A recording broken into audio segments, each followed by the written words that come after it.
All right, welcome back to another episode of Just Buy Less Coffee, answering the deeper questions of American politics. My name is Troy, aka Keep Troy Blue. With me, as always, is Cathy Cannon, aka Cannon's Fodder. We got a heck of a show. It's been quite a week in Quite a American week is one way of politics. putting it. We had a second assassination attempt, kind of on Donald Trump. We had the Fed cut rates today. It's going to be a glorious couple of months with prices coming down. Ideally, we got a lot of stuff going on. Cathy made a PowerPoint. I did. I'm Cathy, special. pagers are exploding in Lebanon. The like craziest spy shit I've ever seen. It's Yeah, also really that horrifying, one. but like I was it's gonna say crazy. that one should fucking horrify you. We'll get there, right? But like, if that doesn't horrify you, I don't fucking know. Anyway. Let's start with. You want to start with assassinations? You want to bring up your? We'll bring up your PowerPoint here. Yeah. So we can get to This is the assassination attempt. Take two. Take two, because the first one didn't get him the attention he needed, right? So, like, So I'm what's not the saying. story here? So this guy. We'll get into a little bit about him. He's got a kind of a crazy story. I guess he was in Ukraine. The first thing I heard about it was that it was an AK-47, and I went immediately. I was like, AK-47? Like, what the fuck? Like, what is this, like 1982? Like, who the fuck has an AK-47 in the United States? Well, it turns out it's because this guy was like fighting in Ukraine, or just hanging out in Ukraine somehow. He wasn't actually fighting. But he was caught by Secret Service laying in the bushes in Mar-a-Lago near one of the holes where Trump was playing. They saw the barrel sticking out of the bushes, of the barrel of the AK-47. Sticking out, and so they arrested this guy. But yeah, he's got kind of a wild history, kind of waffling all over the place on politics. Definitely been a Democrat in the last few years, but I think his story is just that he's like massively like radical on Ukraine, right? He was in Ukraine. He was trying to recruit Yeah, people there's a to lot fight about Ukraine. Ukraine on it. I wouldn't say he's been a Democrat in the last few years. He was a supporter of Nikki Haley and Vivek Ramaswamy. So he's Yeah, definitely yeah, not a in the Trump primary. supporter. Yeah, He voted for Biden in 2020, allegedly, right? Can we confirm that? Who knows? But he voted for Trump in 2016. So who the fuck knows? Basically, I he's just think all it's over the safe to map. say he's a Looney Tune. But I will call the assassination attempt take two the Tay Voodoo, right? Um, because that's what happens when you go after T-Swizz. T-Swizz. Yeah, but I'll tell you Yeah. this: is I was like, did I like when the first assassination attempt came up? You know, there was a lot of people who were raising questions and red flags and stuff like, "Oh, I think it was staged," and I don't think the first one was staged, right? But I have questions about this one. This one's weird. This one's a This little bit one's almost weirder. weird, right? Like they said that he had staked out the golf course for like 12 hours and he'd just been Yeah, sitting there laying in wait.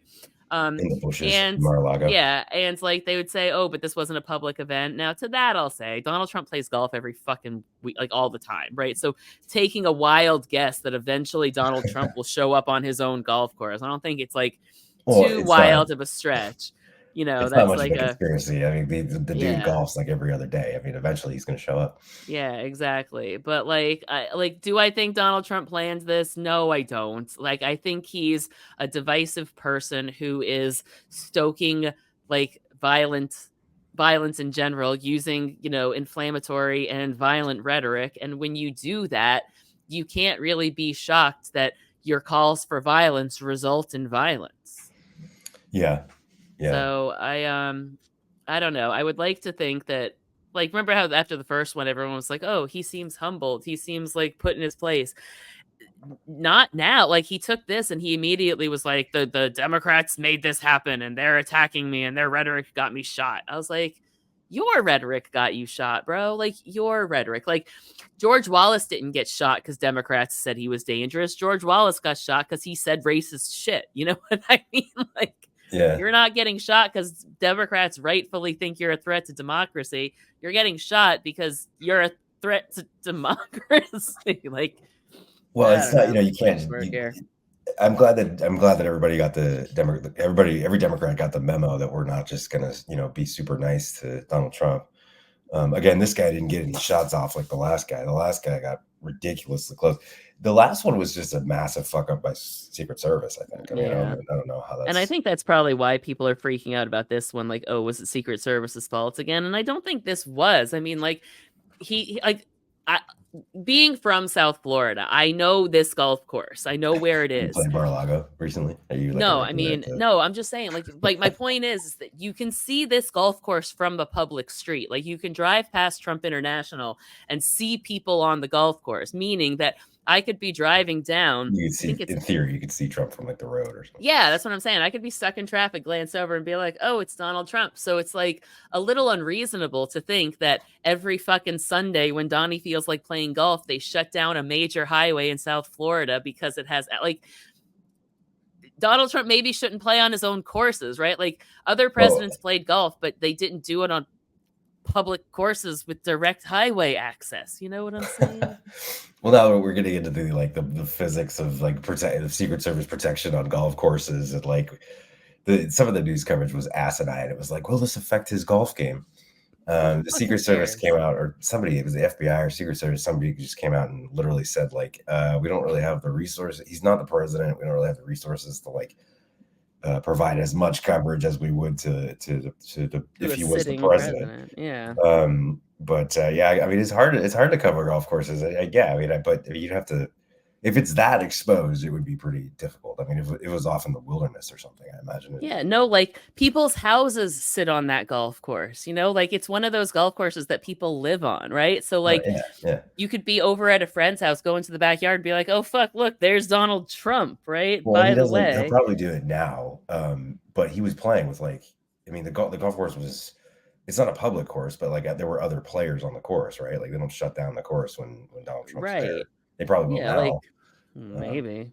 But yeah. But then he's going to lose money because he has to shut down the club for all of his people who pay to be there. I don't Well, know. he's You know also what? losing it. He's also becoming very, very paranoid. Just sort of with he doesn't do any public event like any public events anymore, like UFC fights or wherever, where they can't completely control the crowd. Yeah. All of his rallies are starting like an hour and a half late because they're doing like double, triple, quadruple checks on everything. He's speaking behind glass now. He's definitely lost the step. He's definitely getting paranoid about this. Yeah. So, I mean, I'd be paranoid too if people shot at me twice in as many months. Like, I feel like I would quit. I I'd don't be know like, how you we know what? It go. ain't worth it. You did the review on it. What was the last one? Was it George Bush Sr.? What was the last president that was actually shot at? That was actually shot at Yeah, Reagan. Reagan. Yeah. Yeah. So Unless you count the shoe. Like if we our count life. shooting Well, the shoe. shoes. Yeah, I don't really count the shoe, even though that was pretty hilarious. I loved that so much. It's been 40 years. It's been our lifetime basically since we've had this. Now we've had two. Mm-hmm. And the weird thing about American violence is it'll just spiral because other crazies will get inspired. So yeah, I just hope this is not the way to go. I'm not going to give the guy a pass because this is the bed that he made, and yeah, thoughts and prayers on the violent rhetoric. I mean, these are the people that thought it was hilarious that Nancy Pelosi's 80-year-old husband had his skull crushed in. I mean, they were making jokes about that for months. So that's the thing. they're not going to get a lot of sympathy from me. I do think the act is repugnant. I think political violence is repugnant. Yeah, it And, is. don't let him get off like that. The guy needs to go down and go to jail and face punishment for his crimes. Yeah, I just think it's I think he's gonna try and spin it to get sympathy, to get people to support him. But what he fails to realize is part of the reason the Democratic Party fell apart after the 1960s was because they were the ones getting shot. It was the civil rights leaders, it was the Democrats in support of them that were getting shot. And people don't like violence. We like it in our movies, but we don't like it in our reality. And whether you like Donald Trump or not, if he's the kind of person that is going to make you live in a world where political assassinations are once again a real potential, I don't see people rallying behind supporting that, I mean, even if I was leaning toward him, I'd be like, I don't know, him being president, are we going to have to wait for potential assassinations every other week? I don't want that to be the country I live in. So yeah, or retaliatory on the other side. Yeah, exactly. So it's I don't see people taking these acts of political violence against him as reasons to support him. I think if anything, it'd be reasons to not support him, which is, I suppose, giving crazy man shooting at him what he wants. But also, I don't want to live in a world where we're shooting at the president every other week, No, and it's really weird to get that news in another country. Not that anybody's Yeah. talking about it here, as far as I can tell, It'd be or at least funny to see their reactions they're not because I talking bet they about it to care. me, because nobody knows who I am here. But it's weird to wake up to that news, in another country and Right. think, wow, like, I'm in Europe. I feel safer than I would be in the United States. I don't know what the fuck is going on. Like, but like, yeah, you don't want Yeah. to live in a reality of constant tit for tat political violence. Can we say that this was like a Secret Service success, though? I mean, the guy didn't get off any shots. He was found. He Um, was apprehended. yeah, I And would the say first so. They attempt did was their job. definitely a Secret Service fuck up. Like that was Yeah. a joke. But Yeah, this I would one, I say don't know. I would say they did what they were supposed to do. And honestly, this is the kind of thing that like under the Obama administration or something, I doubt we'd even heard about, like, or it would have just been like a blip on the news. Because remember, they would find people who like broke the perimeter of the White House and shot at the White House and stuff. That happened during the Obama administration. But, we would hear about it and it would go away. There's always crazy people trying to kill the president. The Secret Service shuts down a lot of potential threats all the time. Like, if people knew how many times presidents almost get shot, like, they'd freak the fuck out. It's just Donald Trump's getting extra attention for it because, he was shot once and now he's getting shot at again. So it's, I But let's guess, more also remember, newsworthy. I don't know. like, put it into perspective. I mean, this guy has been on, this guy. Well, he's been on the scene for decades. I mean, he's Ugh. been a political figure largely since 2015. So we're coming up on a Hmm. decade of Donald Trump as a like a leader of a political movement. And this is Yeah. the first. He went through 2015, the 2016 campaign, the four Ugh. years of his term, and now the last 4 years of being out of office. And Wild. this is the first time this has happened. So it's not. And in that decade, I've aged 50 years because of how crazy he is. It hasn't been a fun decade. I'm It ready has for it not to been a fun come to a decade. close. Yeah. I'm hoping that like Kamala Harris gets reelected and all of a sudden like my gray hair goes away and like my wrinkles disappear because like my whole body is just like, relax.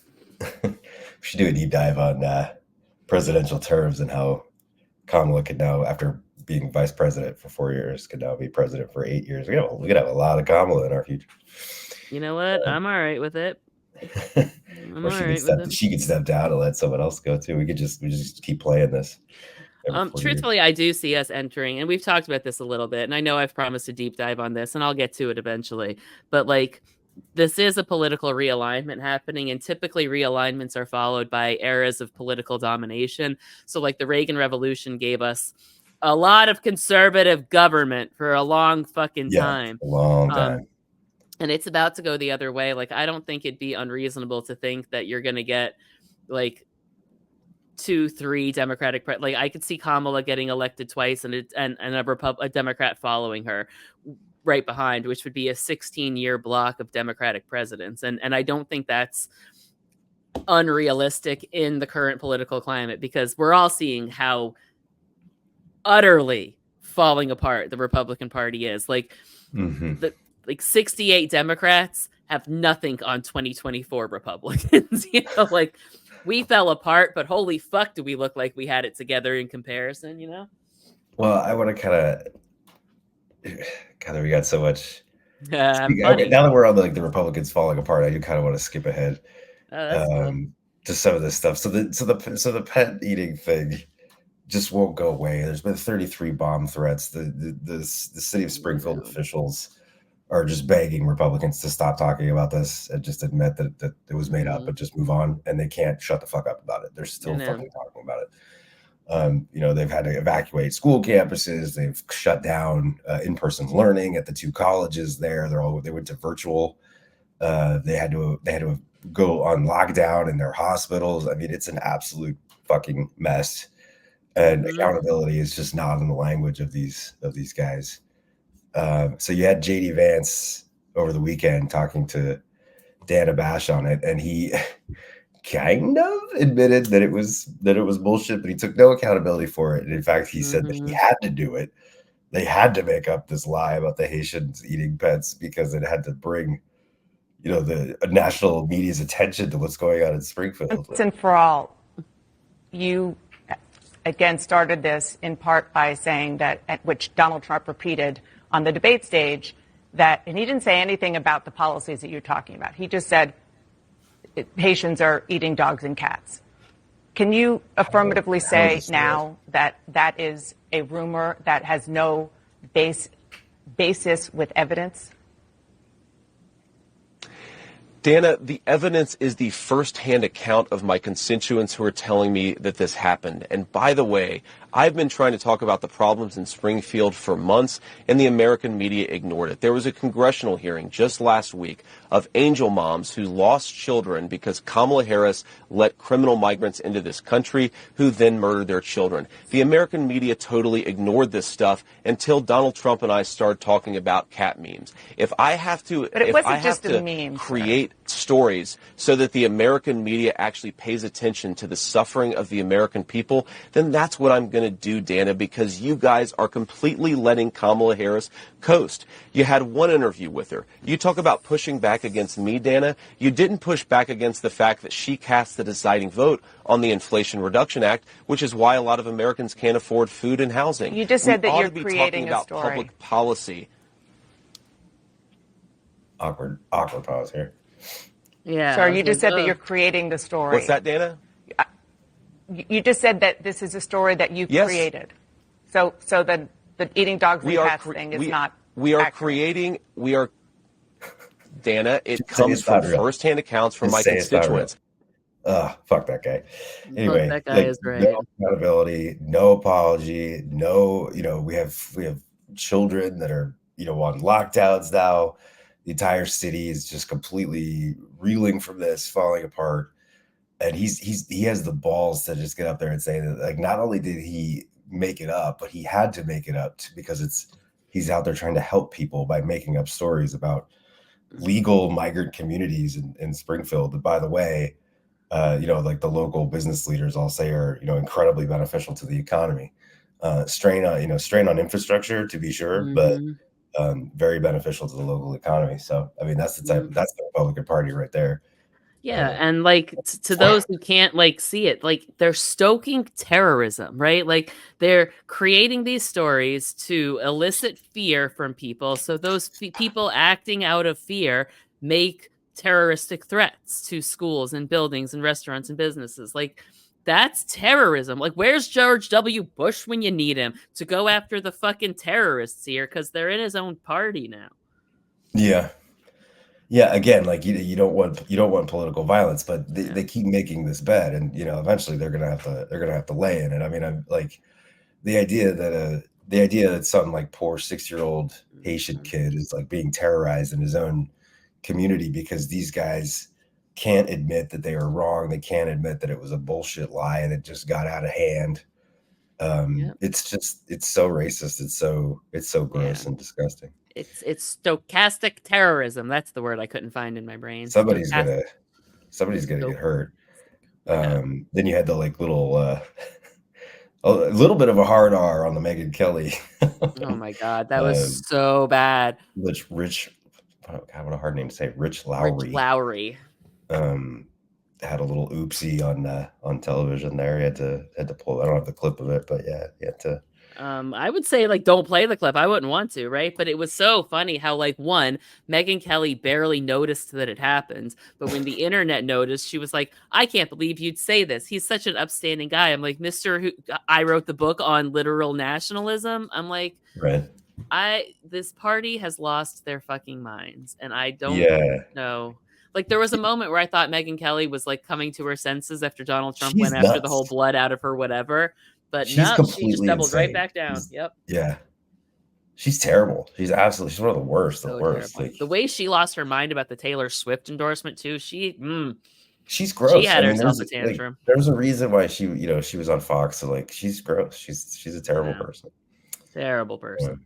But yeah, Rich Lowry coming out and saying I didn't say that. Or, we all watched you say it. We heard you say it. Oh, he's like, I was gonna mispronounce migrants. I was like, or you were gonna call migrants what you call migrants, which clearly slipping out the hard. So we're doing all racism all the time. Check out this exchange. This is about 3 minutes long. This was yesterday. Yeah, this was yesterday. This was Senator Kennedy. Senator John Kennedy, which right there, it sucks that he's got that name.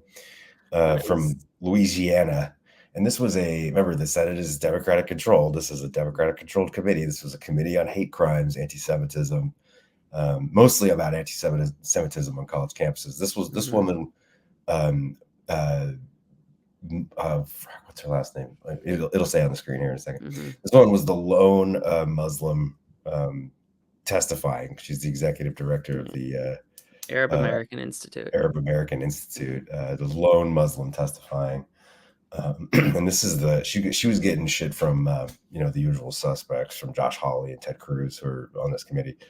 But then it comes to Kennedy, and this exchange is just listen to the way, like, he just does not listen to what she's saying at all. Like, he was just like reading off of a script. This is such a bizarre. Support Hamas, do you not? Senator, oddly enough, I'm going to say thank you for that question, because it demonstrates the purpose of our hearing today in a very Let's start first way. with a yes or no. Hamas is a foreign terrorist organization that I do not support, but you asking the executive director of the Arab American Institute that question very much puts the focus on the issue of hate in our country. Well, I got your answer, and I appreciate it. What is the you support Hezbollah too, don't you? What? Again, I find this line of questioning extraordinarily disappointing, Senator. That you have Arab American constituents that you represent in your great state. Yes, ma'am, I understand that, but my time's limited, and I apologize, but is that a yes or a no? Yes or no question to do I support Hezbollah? The answer is I don't support violence, whether it's Hezbollah, Hamas, or any other entity that invokes it. So no.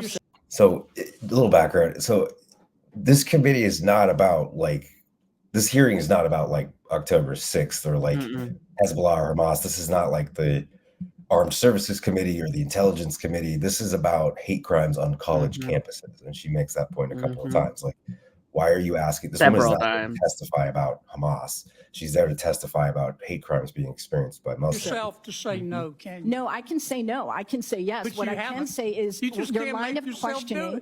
Do you support or oppose Iran and their hatred of Jews?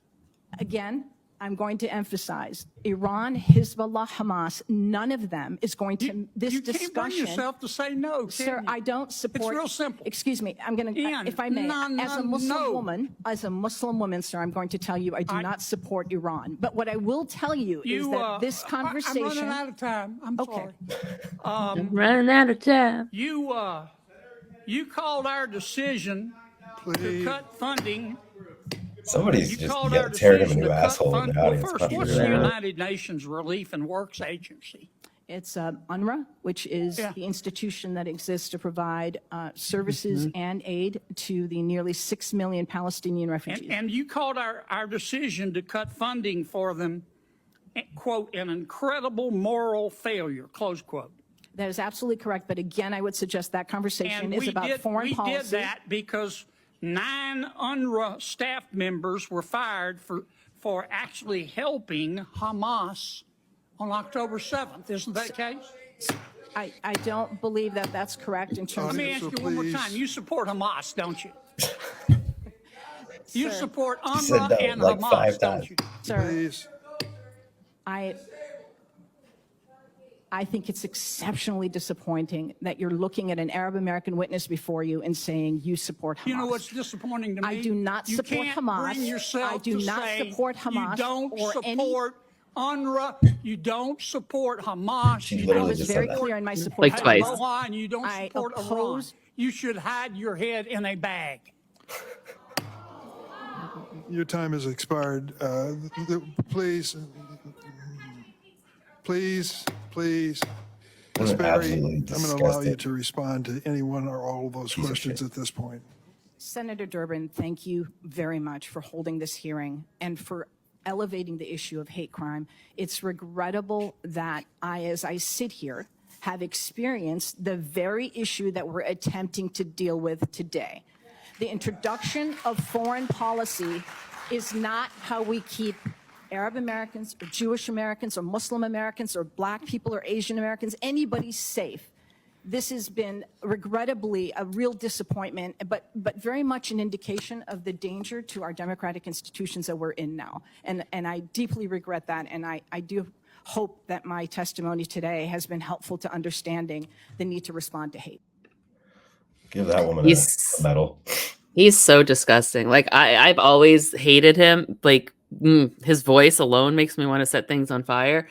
But that was such a disgusting display of I'm going to use my government platform to spout racist bullshit. He first of all, do you know his background? He went to Oxford. I know. He went to Oxford. He was some sort of, he wasn't a Rhodes Scholar. It's something like that. He was a Democrat until 2007.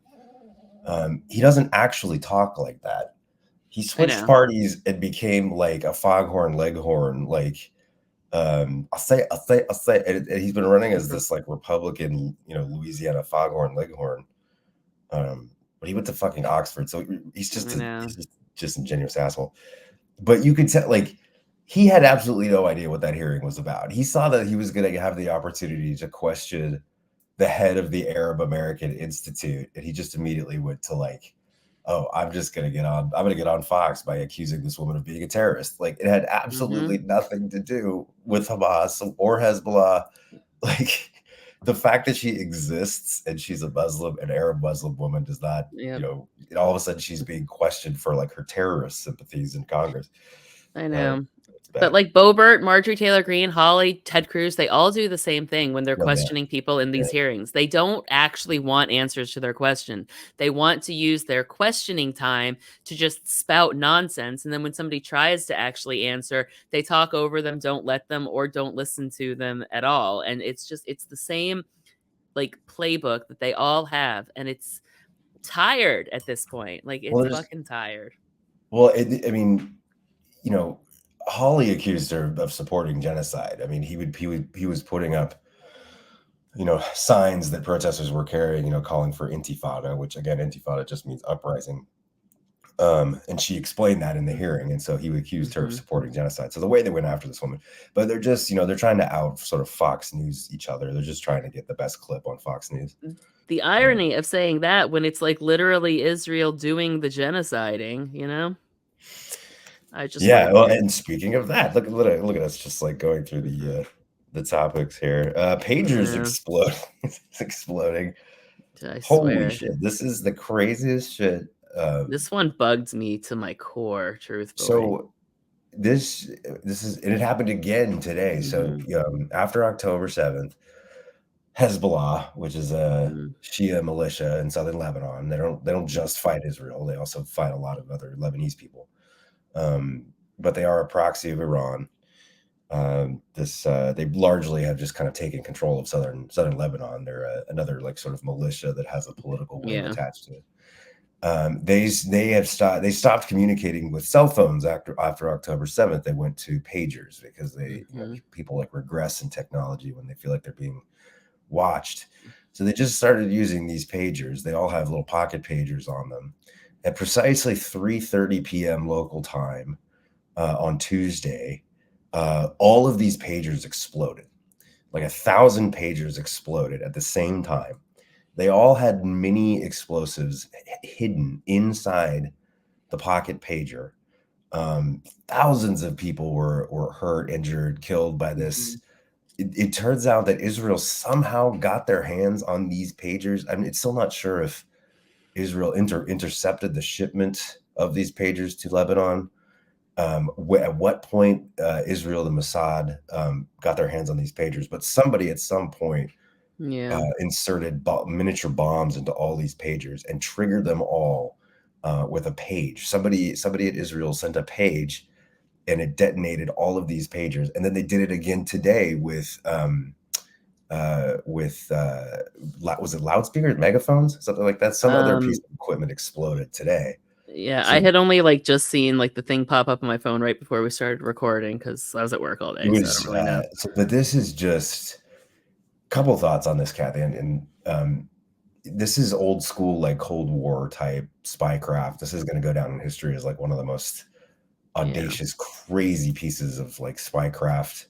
Not only that, type stuff. It has fucking Unabomber energy to it too. It has like 90s era domestic terrorism, it's horrifying in its scope, because essentially, the message they wanted to send was basically like, you can't hide. We'll get you no matter what. Yeah. But it brings me to my larger point, which is, this is what Israel does. Israel's really good at this sort of creepy, spycrafty, thinking outside of the box to kill people kind of stuff. Israel's really good at that. And they're good at that because we trained them to be good at it. Why they had to, after October 7th, just go in and indiscriminately level Gaza, causing tens of thousands of civilian casualties, when they were perfectly capable of just doing something audacious like this to the guys that actually planned it, in my mind, sort of just proves that it was never about getting revenge on Hamas. It was always about just leveling Gaza. And it was never that. But like, it's also, this is like, if you remember in the aftermath of 9/11 too, this is the kind of shit we were afraid of happening. Everybody was freaking out about like all the different scary things that could happen, and people were afraid to go places. So now, didn't we like, have a like cell phones exploding scare at one point too, or like threats of it, and everyone thought like that they couldn't do it. And that's the point, is like, these are like old latent fears that people have that are now coming to fruition in a period of time where tensions politically are already at a fever point, like I'm so pissed off at Israel. Like I couldn't have been more pissed off at Israel. Somehow they managed to blow up pagers in Lebanon and really outdo themselves. But yeah, the sheer, the sheer horror of that, and the scale of murder. Yeah, and like, as it says on my screen here, like, it's officially become terrorist Israel versus terrorist organizations, proper. It's like, it's hard to call Israel anything else but engaging in terror at this point. Like, we have invaded countries for doing what we're watching. Yeah, like, we've invaded countries for doing what Israel is doing. And I saw like Kamala Harris came out and said like, we should pause arms shipments to Israel after this happened, which I think is the smart move, because holy fuck, man. How do you defend this? Why do they need our 8,000-pound bombs and our like crazy, F-16s and tanks and all this shit? Why do they need our weapons if they can just put bombs and pagers? Like, not only that, like, blowing up pagers like this, it's reckless, because like you saw, they were in public places. Like I think some people were in grocery stores. That is putting civilians unnecessarily in danger. And it kind of speaks to the way they just went into level Gaza. Civilian lives be damned. Now they're blowing up pagers. Civilian lives be damned. Like, why? How have we allowed them to be just so flippant about human life? I don't know. I'm mad. I got really mad about it. Well, yeah. I mean, this is what they did after Munich too. I mean, they basically went in and just blew up assassinated a bunch of people. Yeah. But you didn't have to go in and level Gaza and bomb hospitals if. Right. If you're going to indiscriminately kill civilians, pick a lane. Don't do it in both. Like, you don't have to kill all the civilians. Pick the ones you're going to kill, I guess. They're just like, no, all of them. Yeah. I hate them so much. I hate them so much. It's crazy. It's absolutely. And I want to be clear. It's the Israeli government. It's Benjamin Netanyahu and his crazy lunatics, right? Well, we're not even really covering the protests that are going on in Israel. We'll have to cover that next time, I guess. But it's getting dicey in Israel, among the Israelis against their own government. That's what I'm saying. You're about to see Kamala and Joe play good cop, bad cop. Like, Bibi, work with me, because I guarantee you're not going to enjoy working with her. Bibi's going down hard. His legacy's gonna. Well, yeah, but he's gonna take it there. I'm gonna say, if poll numbers keep like trending toward Kamala Harris, Bibi's gonna have to slow his roll, because he'll see writing on the wall. Yeah. Now to some good news. First time since the pandemic in 2020, the Federal Reserve is cutting interest rates 50 points. Just a big, huge, basically slashing interest rates. I'm going to have our economist Cathy here explain what this means exactly. But we've been waiting for this forever. It took them forever to do this. They raise interest rates to slow down spending, to get inflation under control. And then once inflation's under control, they'll cut interest rates to kind of spur the economy, basically signaling that they have confidence in a soft landing, that we can now effectively get back to business as usual after 4 years of just sort of,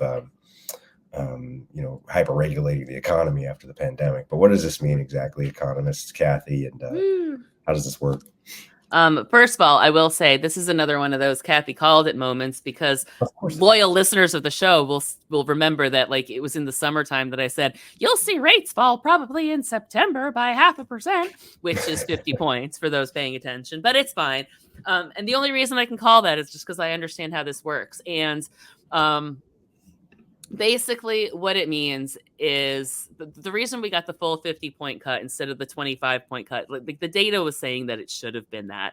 If you watched economic news last week, you saw that the European Central Bank cut their rates again by 25 points, which is 0.25%, right? Putting their base interest rates, I think, at like 3.5%. Now ours are still at about 5.5%. So ours are still pretty high, I think. That's the number that was in my head. But the reason that they went for the 50-point cut now is because our job market, our labor market has been cooling. I wouldn't say like we haven't slipped into a recession, but hiring has slowed. The reason it's not a recession is because layoffs haven't increased. So essentially what has happened is that we were able to pull down inflation. So we were able to solve that problem. It doesn't mean prices are necessarily going to come down, but it does mean they're going to stop rising quickly. But we were able to avoid the layoffs that came with it. So basically, employers have been holding steady at the jobs they have. They're not hiring people, but they're not firing people. And the reason that they did the rate cut now instead of holding out or only doing a 25-point cut was because they didn't know how long that would last. Like, how long are employers willing to just like ride this out waiting for a rate cut? Plus, mortgage rates have already been kind of creeping down, indicating that they were expecting a rate cut. So if mortgage companies, I think mortgage rates are down to about 6% or something like that. And up from, or like down from 8% a year ago, you know, so that's a big drop. But I think had they not done the full 50-point cut, because there was a lot of talk like, oh, if they do a 50-point cut, they're just doing it to help Kamala Harris. No, like they're doing it because the numbers say they have to. But that would have been the perception that they were afraid of. So that might have been why they would have only gone for a 25-point cut.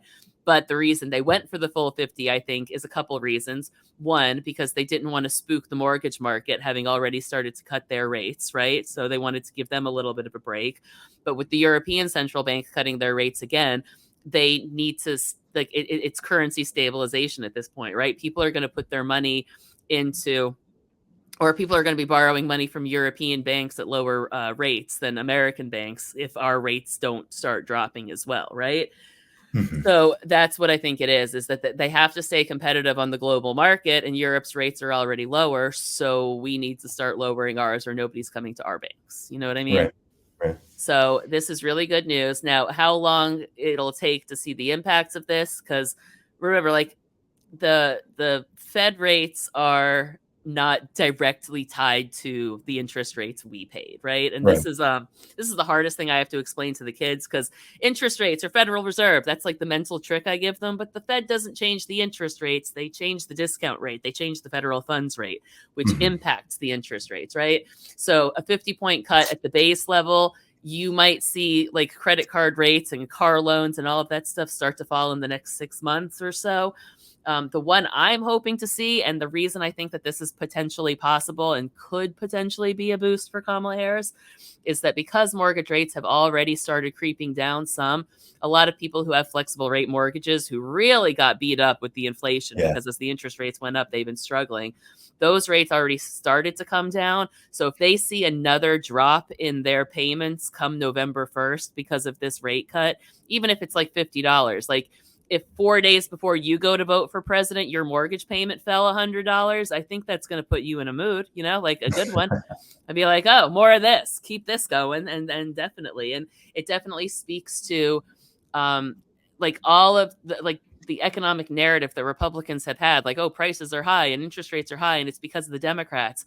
Well, prices have stabilized and inflation is under control and rates are coming down. So everything we're doing is like, look, it's working. Here it is. Like, we can either keep doing it and it can keep working, or we can give Elon Musk another tax cut. Like it's sort of like that's like sort of the plan right now. Fund our government through tariffs.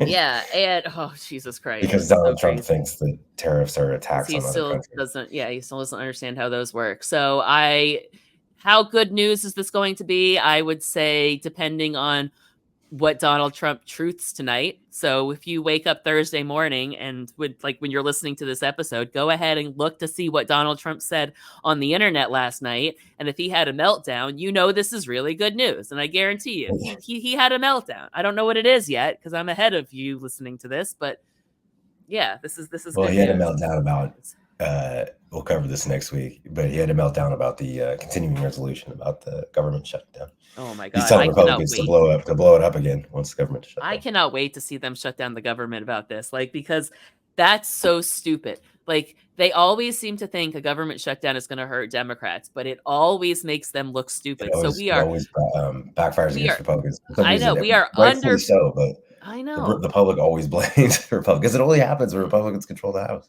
It's fucking remarkable. And like the other thing, it's like we are less than 50 days out from an election, and they are going to shut down the government, put like federal employees on furlough. They're going to have senior citizens once again questioning whether or not they'll get their Medicaid payments or their Social Security checks, right? They're going to shut down all of the national parks. All of these things are going to be happening a month before Election Day. And for what? So non-citizens can't vote? They already can't. Like, you're going to shut down the government to pass a law that doesn't need to be passed. That's like passing a law to say the flag has 50 stars. I'm going to shut down the government unless you pass us a law that says flags have 50 stars.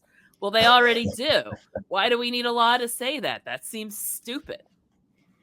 Well, they're not especially bright, but anyway, the so Fed cutting rates, the stock market's skyrocketing. It's almost like, we're kind of, hey, look, it took 4 years to recover from a massive global economic catastrophe, and we're kind of getting back to normal. Like, it's almost like Democrats did exactly what Democrats always did and picked up a broken ass economy and fixed it. And your choice is take it away so Donald Trump can break it again, or let Democrats keep fixing it like we did with George W. Bush, like we did after H.W. Bush.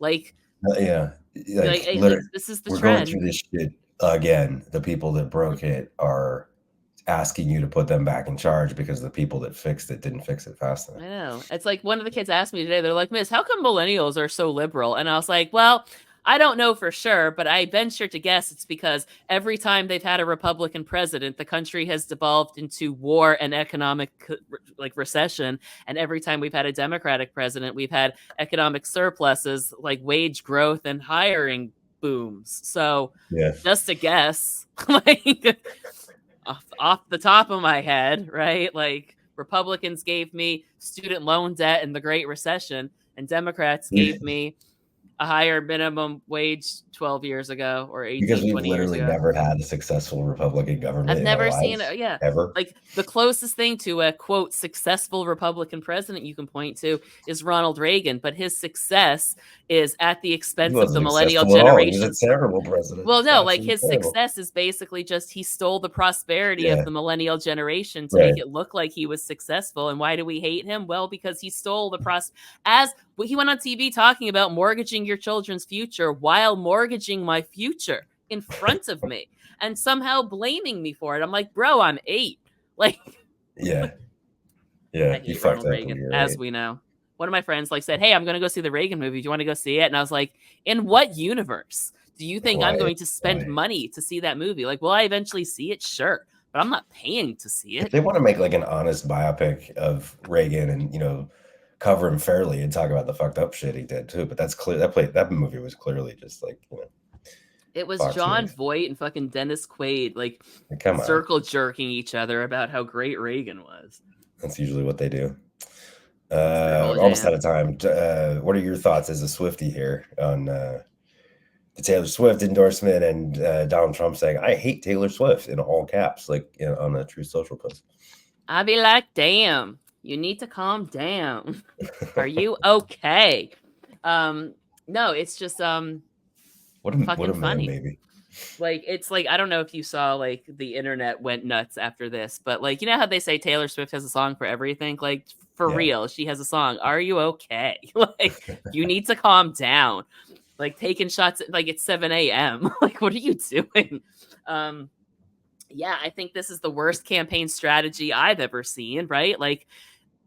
The only group of people in the world I'm truly, truly scared of pissing off are Swifties. Oh God. Like Taylor Swift's fans love nothing more than to slowly torture and destroy her enemies, right? Like, especially men. yeah, like Especially are they mediocre men. likely to vote because she told them to? Maybe. Are they likely to destroy you because you hurt her feelings? Undoubtedly. Like, one thing I will guarantee you they will do is ruin your life if you hurt Taylor Swift. They might not Kathy go has a lot vote. of They might not experience with even this. vote the way you want her to, but they will use all the powers of the internet to make you hate your life. So again, I would check what Donald Trump tweets tonight to see how big of a deal this is. Nothing yet Probably on the economy. Yeah, probably. I would say he hasn't said much about Taylor Swift since then, because like probably everyone grabbed him and said, "Do you know what you've done?" And the funniest part about it is like there's the karma is her boyfriend, right? There's the Tay Voodoo. If you cross Taylor Swift, like the world comes to get you. So he tweets this at 10:44 a.m. and like 4 hours later gets shot. Oh Jesus. Or 3 hours later. So 3 hours later gets shot, or he didn't get shot at, but like they find a guy ready to shoot him. So like, you fucked with Taylor Swift and the universe sent an assassin. Like, karma is her boyfriend. Karma is her boyfriend. What are the odds the next one is a Swiftie hiding in bushes? Don't give them ideas, Troy. Don't give the Swift. Why did what they did? This is only because like a month ago, they started talking about, again, circle jerking. They all started circle jerking each other on this idea that like Taylor Swift was suddenly MAGA. She gave no indication of that whatsoever. No. Well, she's always been a Democrat. She's always hated Republicans. She's always hated Donald Trump. Mm-hmm. It's because she hadn't come out and said anything. They're like, oh, if she supported Donald or Joe Biden, she'd come out and support him. If she supported Kamala Harris, she'd have come out and said so. She was on a European tour in the aftermath of a literal terrorist threat at her concert outside of her home country. She's not going to be like, you know what I'm going to do? Comment on U.S. politics. Like, that's just well, stupid. She's also not a political, her art is not political. She doesn't sing about politics. Like she's got, she's basically had a couple of political moments in her life and they've been big. But she's not obligated to come out and be, and tell people who she's voting for like immediately. You know what I mean? Exactly. And her political moments have generally been around voter participation. Yeah, like, that's her big thing. Yeah, like she endorsed Biden and Harris in 2020. Okay, but like all she did was bake cookies and post a picture. Like she didn't go campaigning and stumping for them or anything, right? And like that's all she did this time. Like stuff too.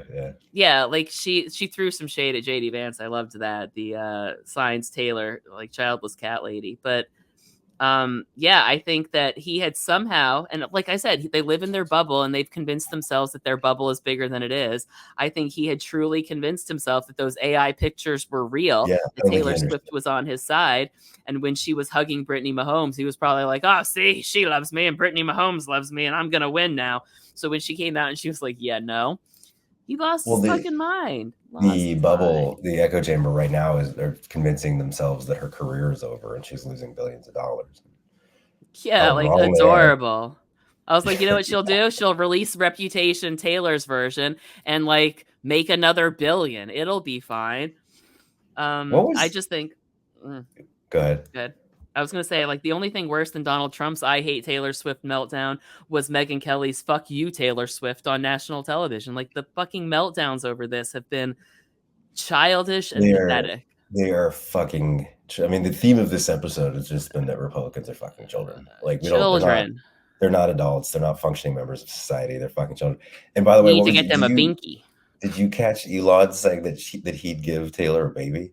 Oh my God, that's fucking creepy and gross too. Like, I hope Travis Kelce gets him alone in a room. God. So many things are wrong with him. Like, where to start? What is wrong with him? That is so fucking creepy. Oh my God. Yeah, so gross. But yeah, all of them. They're just out of their minds. They're lunatics. They're devolving and fast.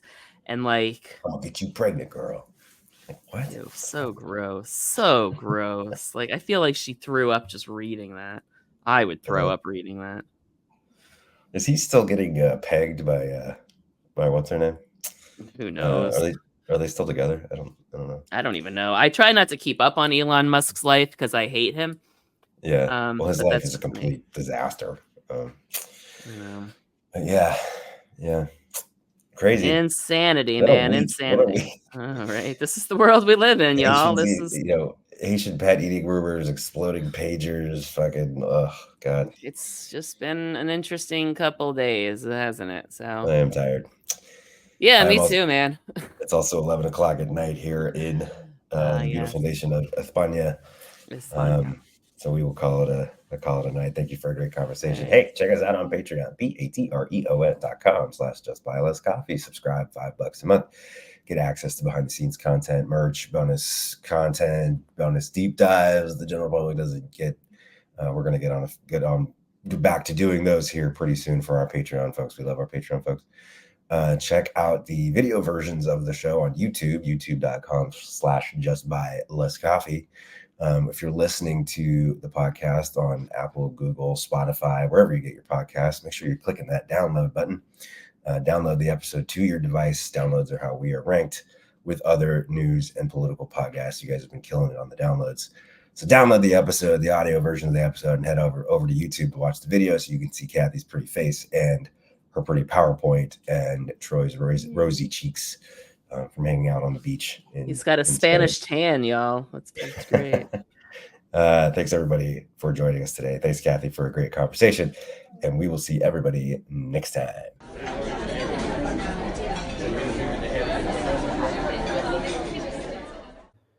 You've been listening to Just Buy Less Coffee, answering the deeper questions of American politics, featuring Troy Matthews at Keep Troy Blue and Cathy Cannon at Cannon's Fodder. Follow us on TikTok, Instagram, Threads, and X. All opinions are our own.